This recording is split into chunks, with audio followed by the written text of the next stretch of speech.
কিছু লোক আছে ভিতরে ভিতরে নিজের বড় মনে করে, বাইরে বলে না বা বলার সাহস পায় না, কিন্তু ভিতরে ভিতরে ভাবে আমি কোন হনুরে। কি বলে আমি কোন, আমি তো বড়, আরে আমার চেয়ে বড় বেশি জানে নাকি কেউ, আমার চেয়ে কিছু পারে নাকি, আমি তো। কিন্তু এটা মুখ দিয়ে বলে না, ভিতরে ভিতরে আছে না নাই। এদেরকে আরবিতে বলে মুখতাল। কি বলে? মুখতাল।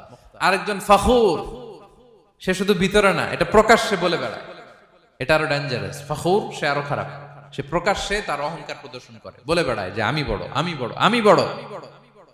এই আমি বড় কথাটাই সবচেয়ে ভয়ঙ্কর। আমি বড় কথাটাই সবচেয়ে ভয়ঙ্কর। নিজে যাকে বড় বলে বড় সে, লোকে যাকে বড় বলে বড় সে হয়। আমার প্রিয় পেনাঙ্গের ভাইয়েরা, নিজেকে বড় মনে করা এটা শয়তানের স্বভাব। কার স্বভাব? বিনয়ী হওয়া এটা নবীদের স্বভাব।